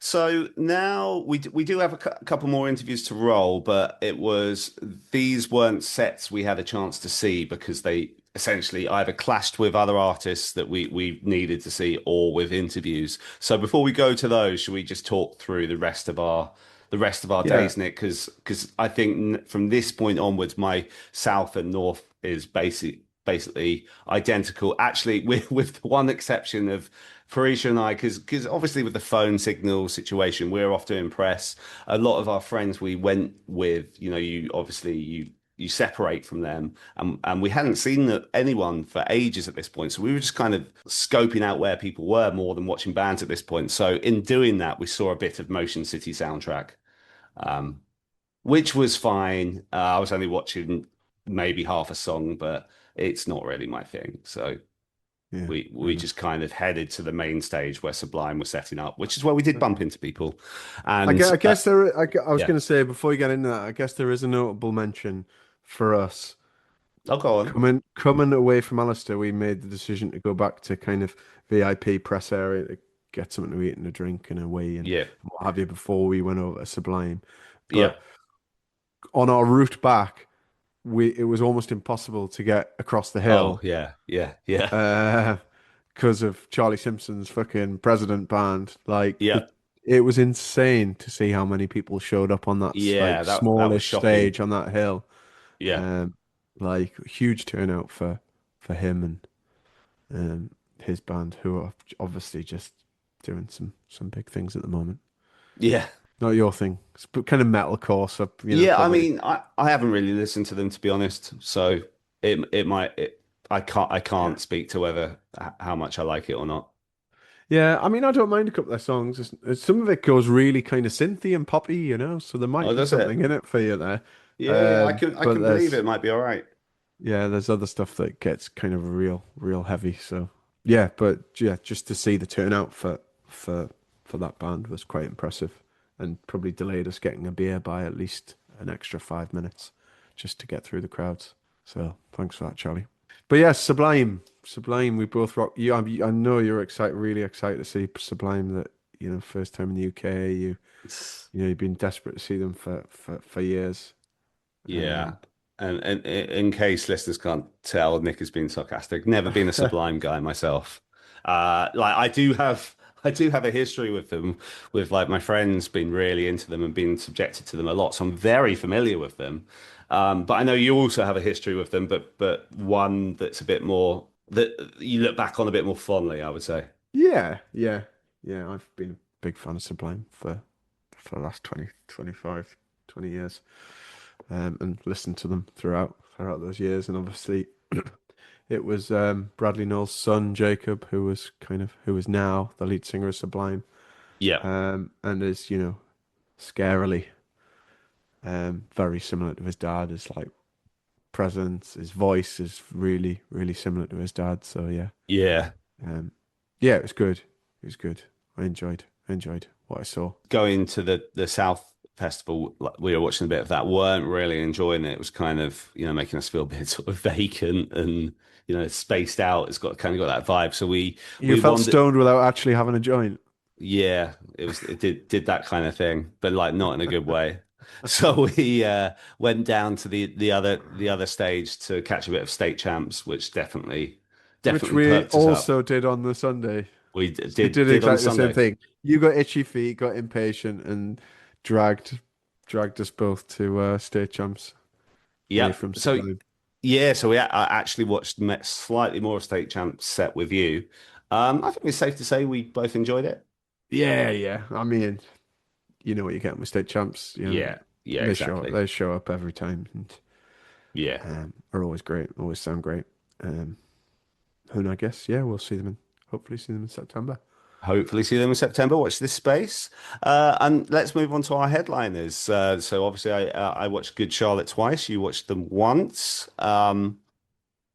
Yeah, I thought they were really good. I thought the production was obviously very impressive, but you'd expect that from them at this stage. Got an hour and 20 minutes set list. I did wonder if they would do this. It's the one they were doing the Australian shows at the top of the year. I think it's pretty much identically the same set list. So they're trying to mix it up a bit by like starting with the river, finishing with the anthem, and then putting in a lot of songs that they don't normally play, which is cool because they obviously have lots of good songs.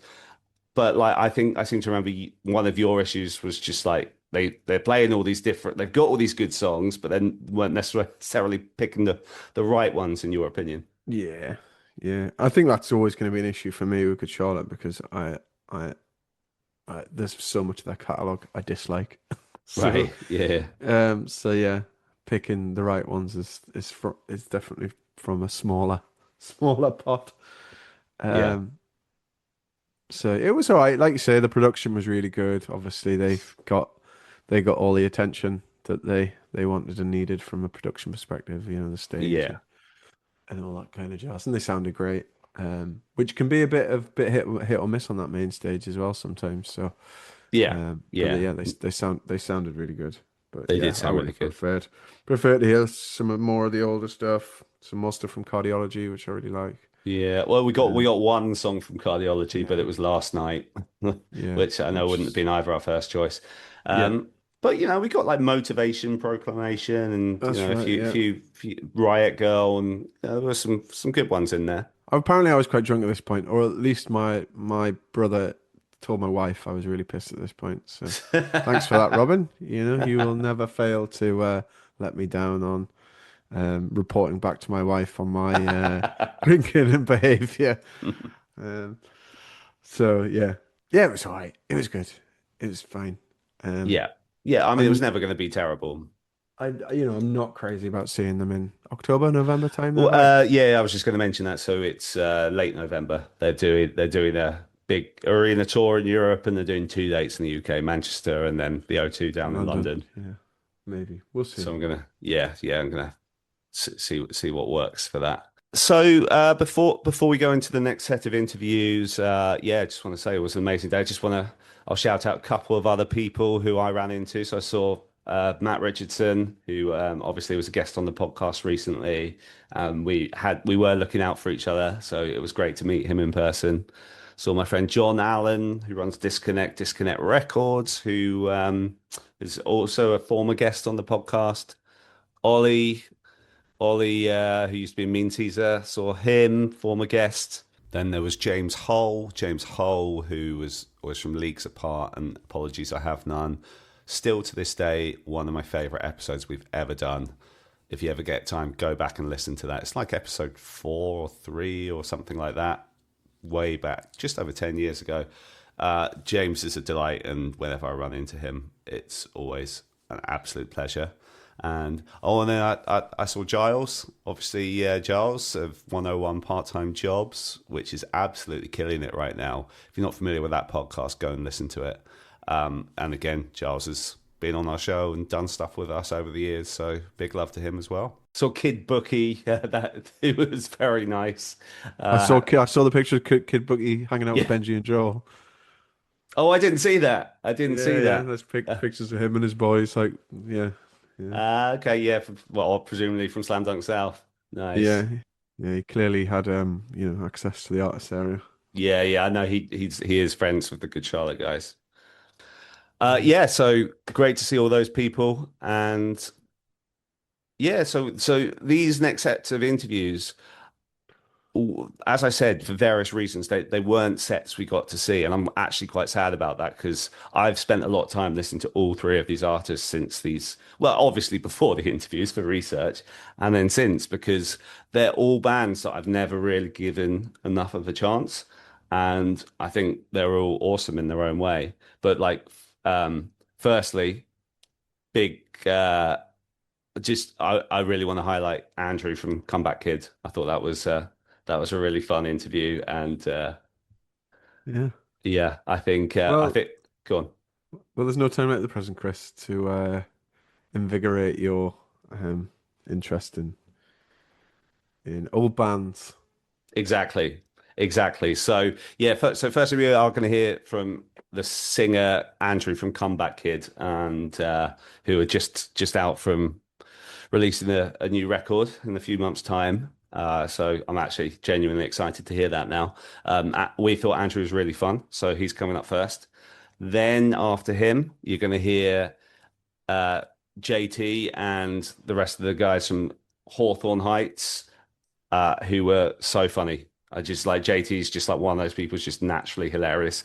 The other day, me and my wife, after we released the clip from the chat and that kind of did well on socials, we went down the rabbit hole of just looking at Hawthorne Heights Instagram. And he just does these little sketches. These just naturally funny. We just spent ages looking at that. So big new love for Hawthorne Heights. And then finally, we have Nick and Anthony from Bayside. Again, obviously, I've been aware of Bayside since 2003 or 2002 or something. Never really got into them, but I've been spending a lot of time with their music recently, and I'm really, really loving it. Especially that most recent album. I think it's awesome. And they were lovely. So another great chat. So I want to thank all of these artists for giving us some time. Yeah. And we'll leave you guys here.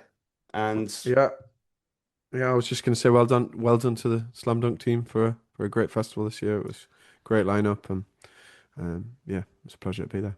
Yeah, and thanks so much for having us. It's always like the highlight of our calendar in the UK, at least. Okay, let's roll these interviews. Seem a little cooler than the interviews I did yesterday. Oh, okay. Yeah, appreciate that. Yeah, you need to know your shit. Okay. Right? Yeah. Well, exactly. Why don't we just dive straight into kind of Comeback Kid then? Okay, let's go. Wake the Dead had a 20-year anniversary last year. Yeah, we did that. How was that? And kind of did that spur on something? Honestly, it was really cool to we got a whole album cycle of touring out of it, so we could do like exclusive shows around the world.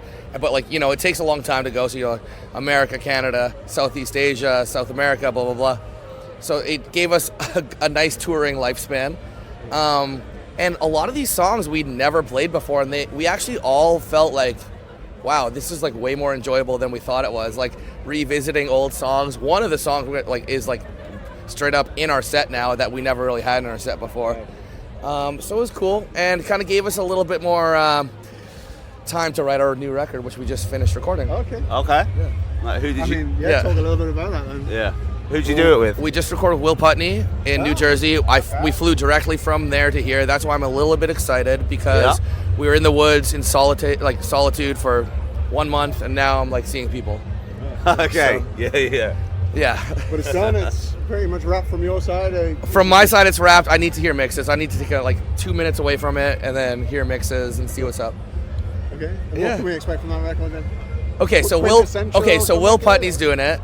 So you'd imagine there's a little bit more metalcore tinge, I'm sure. Stu, our guitar player, he used to play in Misery Signals. Okay. So Stu from Misery Signals is our guitar player. Yeah. He definitely was the driving force of this record so far, I feel like. So I think there's going to be, a little more...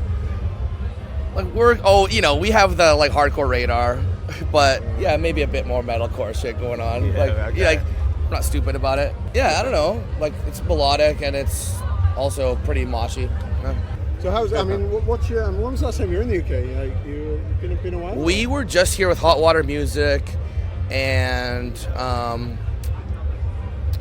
Menzingers and all that. There was like a traveling tour that Hot Water Music did. That's cool. Tom Taff, he's a booking agent here in Europe. He organized the whole. It was like 5 cities, multiple venues. Like, for example, like London was all in Camden. We played the Roundhouse. Other bands were playing Underworld. So, and then people can like walk between all the venues. Yep. The Leeds one was at the university, but we booked the show at that show. So is new record's probably going to be what, early next year, do you think? October. Yeah. And then, I'm trying to get that artwork in right away. And then you go and tour it again, do you think? Bet. Yeah. Speaking of like random places to play, I've just thought of this. So like basically, our guy who normally does our videos, our editing, he's a huge fan of you guys. He's also a huge fan of going to Bruges all the time. To where? Bruges in Belgium. Yeah. And then, like, he was like there recently. I think it was like sometime last year, and he's like, "Fuck, the next week Comeback Kid were playing there." On that Hot Water Music tour. Oh, was that on that same tour? Oh shit. Okay. Yeah, it was dope. That was one of the best shows on the tour. Yeah, I was gonna say like Bruges doesn't really strike me as a normal kind of stop-off place, but no, it was amazing. I can't tell these Belgian cities apart, man. He's given us basically a load of questions. He's such a big fan. So ask me real questions. I'll make sure Craig gets a question. Yeah, shout out Craig. He'd like to know what it was like after Wake the Dead when Andrew moved to vocals, and they had basically put 2 records out that were already classics. So young. What was the pressure like that after that time to go and deliver something? Yeah, so I remember going into vocals for broadcasting. That's the record after Wake the Dead, and the first thing I recorded was a Sick of It All cover, because we did like a tribute album, cover songs, and I sounded exactly like Scott. Like, I tried to make my voice, because I used to play in a band called Figure 4, so that was like low, like kind of like Hate Breed, Buried Alive kind of vocals, and then I switched to vocals on Comeback Kid from guitar, and like, I remember that cover, I sounded exactly like Scott, our old singer. And then I kind of like moved, did that record. In hindsight, that's like my least favorite Comeback Kid record. Right. Yeah. We kind of went a little proggy or something, like Comeback. At the time, did you feel like you were doing that, or was it just kind of you? It was just more metal, and like looking back, I'm like, okay, I don't think these songs really make sense too much, but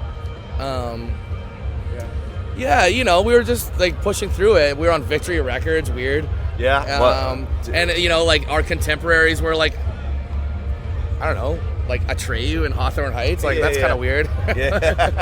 The bands that are playing this festival. Yeah. Speaking of this festival, who did you check out yesterday or today? I had a good time yesterday. Watched Knock Loose. They were awesome. You did Knock Loose over Good Charlotte, did you? I went to see A Loss for Words, which is my buddy Matty. Oh yeah. That was sick. Who else did I see? Knocked Loose was honestly like the standout for me. I like how they do like a minute of Ring Out, and then just like look at the crowd, and it works. They're actually headlining Folklore. Yeah, we go Folklore every year to do their media. Like, who else can just like ring out and just look? Yeah, like just look intimidating when they look. We'll be prepared for that. Yeah, you'll see. See, I was watching Good Charlotte yesterday, so I didn't get the Knock Loose experience, but yeah. Cool. Should we do a few quick fires? Do a quick fire, and then we. Quick fire questions. No, but it's not going to be like, who's your favorite thing, like, right? Who's your favorite thing? No. Okay. No, let's go. Well, if you want to cut it, like I just my brain's not thinking about like people, places, or things right now. Oh, right. Okay. Should we try it? Let's try it. If it doesn't work, okay. Good. What's your most listened to song right now? Or one of them? Okay, so I just did a record, but before I was recording. Yeah. Charlie XCX. What is that? The new song. I was dying for you. I was dying for you. Yeah. Okay. Nice. Favorite piece of clothing you own? I think this Blood Axe shirt, Japan Hardcore. Actually is wearing it. We'll give them a little tag. It's like a clothing company called Ruler. This is a really cool shirt that I have. all the cool shirts that I have, like I have this cool Bjork shirt, but like I've kind of gotten bigger, so like I need double XLs, you know.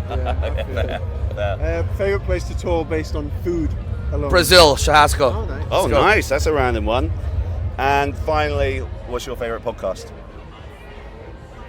So Little Dicky and Benny Blanco have a new podcast that's kind of like them hanging out, like in their Interesting. house. Okay. And I've been watching that while I work out lately. Yeah, cool. That's it. Yeah, cool. Appreciate that, man. Thank you so much. Grab a quick photo. Of course, and of then course. we'll You guys are so cool. Thanks so much. Yeah, likewise, man. Thanks for being like not loser. Fuck. Like, we try. Like, I don't know. He's a bit. you know these guys like, oh.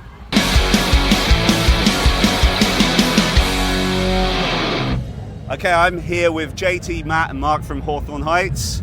How's it going, What's guys? up? Well today? We're good. Yeah, we're good. How was the set today?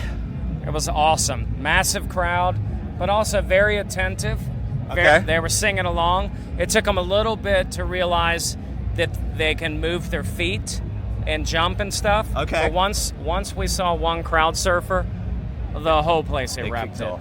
Amazing. It's just everybody needed a leader. Everybody needed somebody to be like, hey, is this a cool thing? Yeah. But yeah, it was great. We had a wonderful time. So many people we know were seeing you today. We're friends from a band called Driveways who clashed with you guys today. Yeah, so yeah, we know those guys from Boston. Absolutely. Yeah. So I'm up there tomorrow, so we'll be catching you guys tomorrow. Cool. We've been starting with all the interviews asking artists if there was like one song by an artist on this lineup that you could have as part of the Hawthorne Heights discography. What song would you pick? Is there any that jumps out to you? That you basically the song you wish you'd written. Yeah, I mean, Cute Without the E by Taking Back Sunday. Yep. I would take that one all day. Yep. That's a good one. Yep, that would give you some good You got royalties. anything weird? Yeah, Knocked Loose is playing, right? Yeah. Counting Worms, I'll take that one. Oh, I okay. think they're better than me at all instruments, so I would love to even know what they're doing. And it'd be fun to do the arf arf, just see what happens. I've never been on stage during a thing like that. I'll take that one. I don't think it's within me, but I'm willing to give it a shot. Well, any that jump out for you? Man, I'm gonna go with What's It Feel Like to Be a Ghost by Taking Back Sunday. We always love that guitar. Some more riff. Taking I Back wish we Sunday would've- love. Okay. I got another one, Santeria. Okay. That would be fucking sick. We sing it. classic. We sing it Yeah. randomly, like we just sing it in the van, or we just sing it. It's just around. Yeah. I'd love to sing that on stage. Why not? And on that subject, who have you checked out or / hoping to see today? We haven't. We've only seen Friends so far because of when we played. So we got to see Bayside. Yep. Got to see Cartel. Nice. It's always good to see those guys. We always like to check in on Taking Back Sunday. Yep. Motion City is great. I want to watch Knocked Loose, the home team.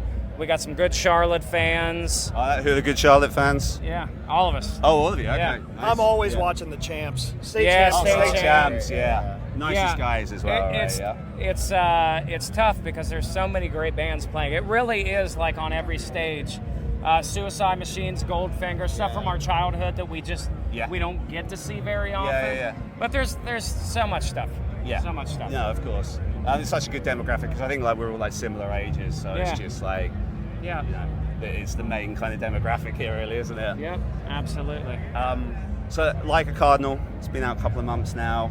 How's the reception been to that with the fans and the wider world? It's been awesome. You know, like we've probably played it 30 times so far, or something like that, and you can tell the people who know it immediately, which we had a lot of people in the front row and directly behind them ready to hear that song live, and it was great to see because everybody knows Ohio's for Lovers, and we love that about it. But we know that if you know one of our new songs, that you're still with us. And you're still plugged in. Yeah. But it's awesome because regardless of if anybody's heard it, the chorus is very powerful and simple. Yeah, it so makes people sense. are singing it by chorus 3 anyway. Yeah. And I know that they go and check it out. So I think, it's like Ohio and Nikki and all these songs are like awesome and holy Red fuck. Red Kite, can you get that pre-show? Badass. Yeah. That's not a cardinal, but that's a cardinal.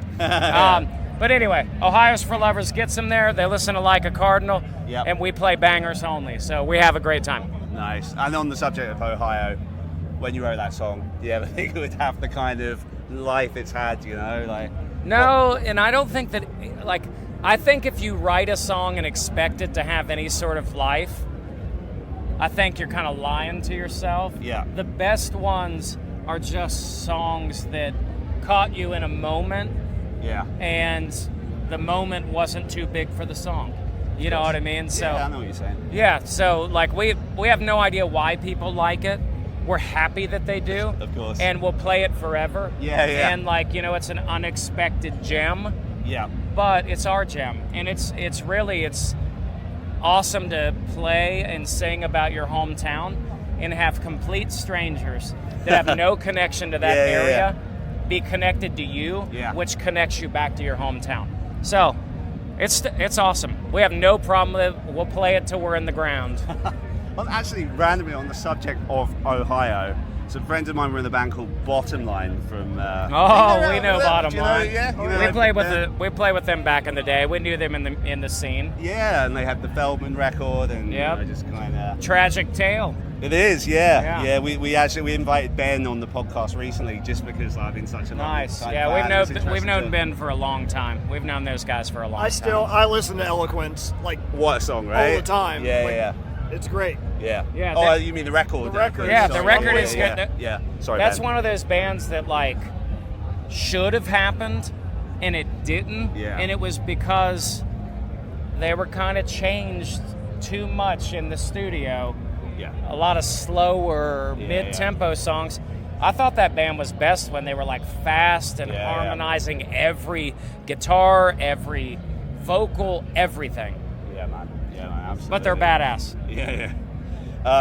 You've been to the UK many times. Any favourite UK spots in terms of cities, particular venues, anything jump out? I think there's good things to do in every city because it's so different than, the things that you guys find boring and mundane are the things that we don't have back home. Okay, such as? A cathedral, castle, Yeah. anything built past 1960 or before 1960. Yeah. You know what I mean? Our country is very new. Yep. We rebuild everything every couple of years. You guys have legit history that we just walk on by and we're like, that's beautiful, and it catches you in the moment. Yeah. That sort of thing. But all the hitters. Everybody loves Manchester. Everybody loves London. But I like all the tiny towns too. Sure. Any place that is a little village and has a small town feel. Yeah. That's your version of where we're from. And those are the places that we're comfortable in. The city Makes squares, things like that. Yeah. But we always have a really good time here. We love HP. Oh, we do put you? HP on everything. Yeah. I've never been keen, You don't do it? I never do HP. Oh boy, do I do it! It's insane. Really? You're missing out. Beans. We do English breakfast is crucial. My favorite food maybe of all time. And then kebabs. You guys win the kebab game. We've been everywhere in the world. You guys win that.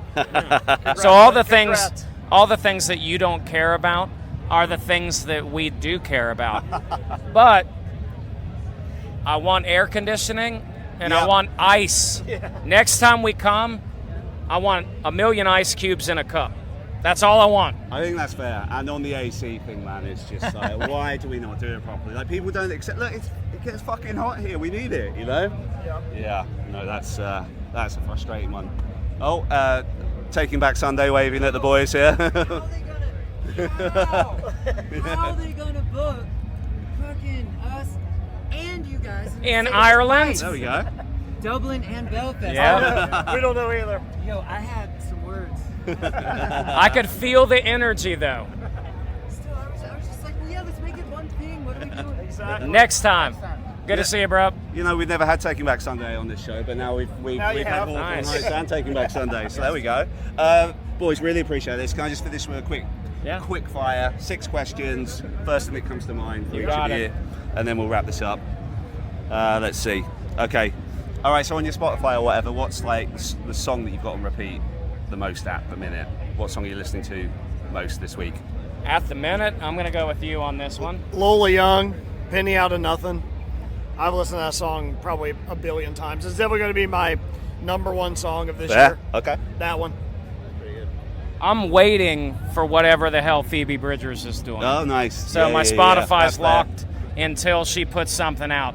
She's over in the States playing weird shows in weird places, so I know something's bubbling. And just give me a damn new song. There we go. That's There what we I'm going go. to say. I've been listening to absolutely nothing because I've been riding shotgun with our driver, and he's weird and drives in total silence. So he's been listening to the Dave Buck podcast. Shout out, Dave. What's your favorite piece of clothing that you own? Clothing. I mean, my sunglasses. Good answer. They're prescription. Fair. I'm not Yeah. afraid to wear them inside, outside because they help my Wayfarers eyeballs as well. see. Can't go wrong, you know. Nah, classic. The pants I'm wearing, they're Fjallraven. I have That's a good brand. I have 4 pairs of them. I just threw away one of them, so now I have 3. When one of them goes bad or gets faded, I'll buy another one. I'm just gonna run that till I die. I think. He's out of style.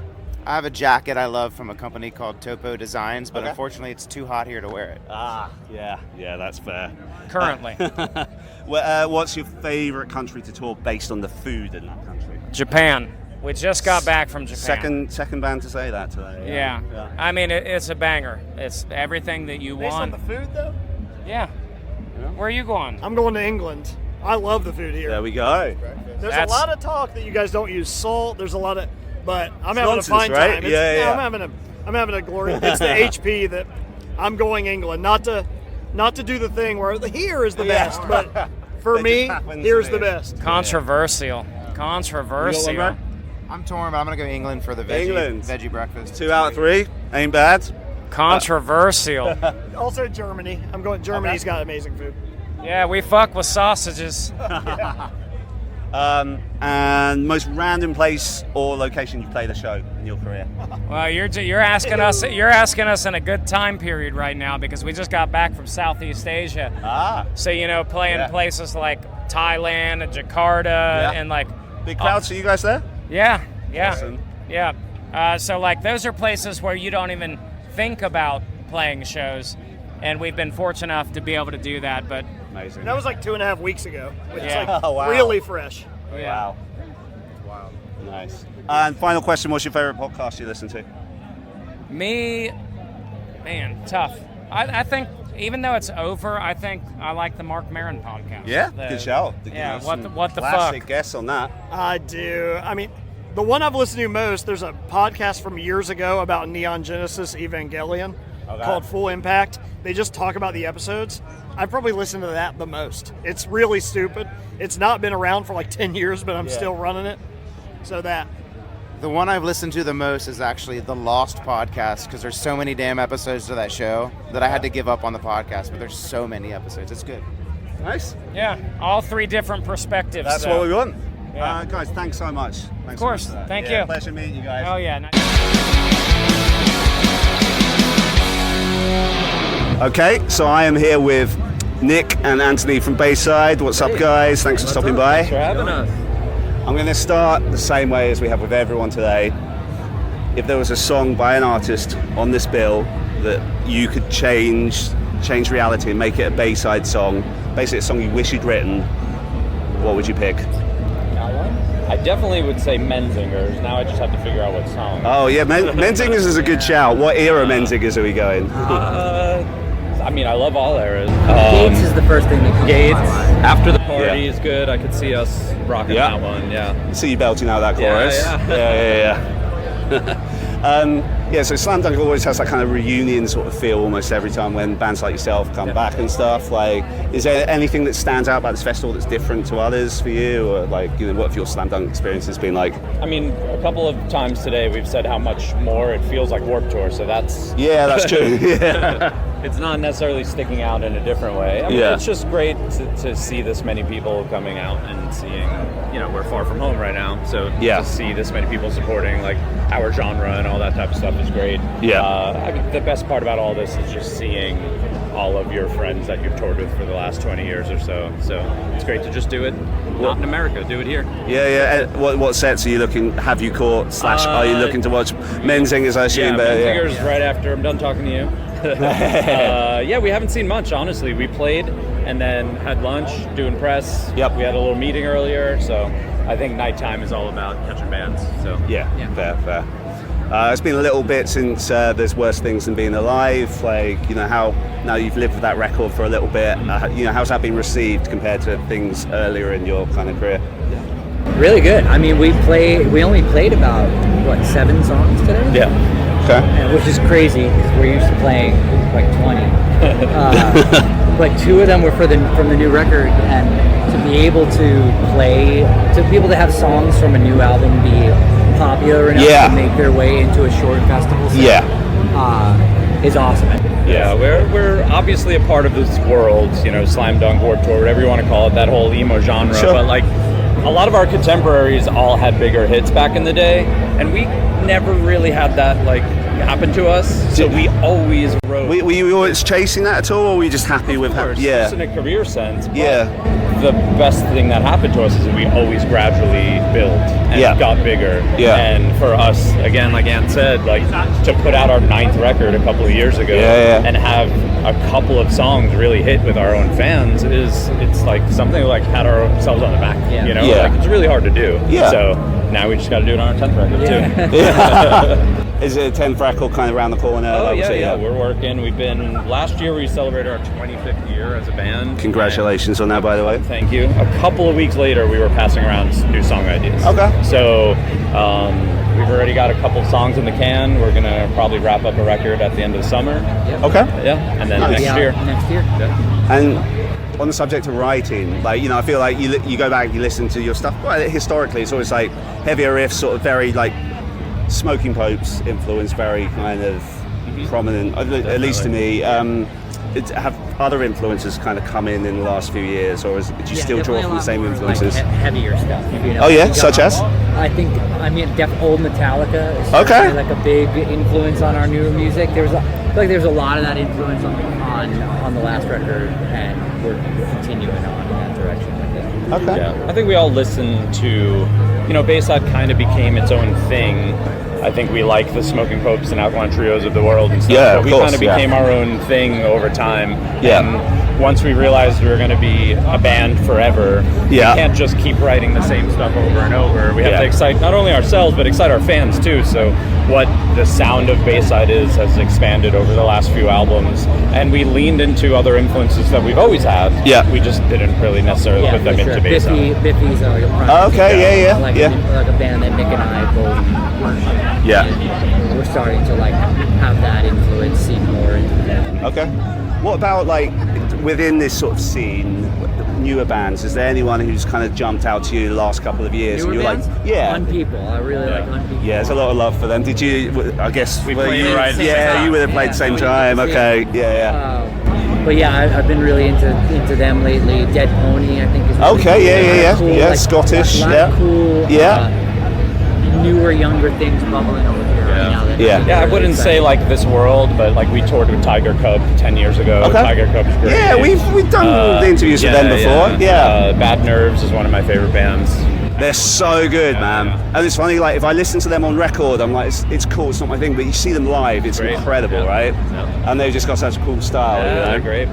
Actually, on the subject of this, is there any bands when you were coming up in the scene that kind of didn't get the love they deserve?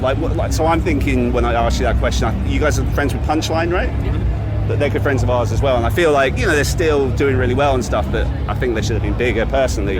Is there anyone like them that jumps out to you guys? Like bands that we think should be bigger? Yeah, who are from this sort of world. Our pals, The Sleeping, I feel like that was the band that we toured with a lot. Okay. They kind of took a break until they're back now, but they kind of took a break, I think, just because maybe it just never took off the way it needed to keep doing it, but they're back now and they're doing stuff.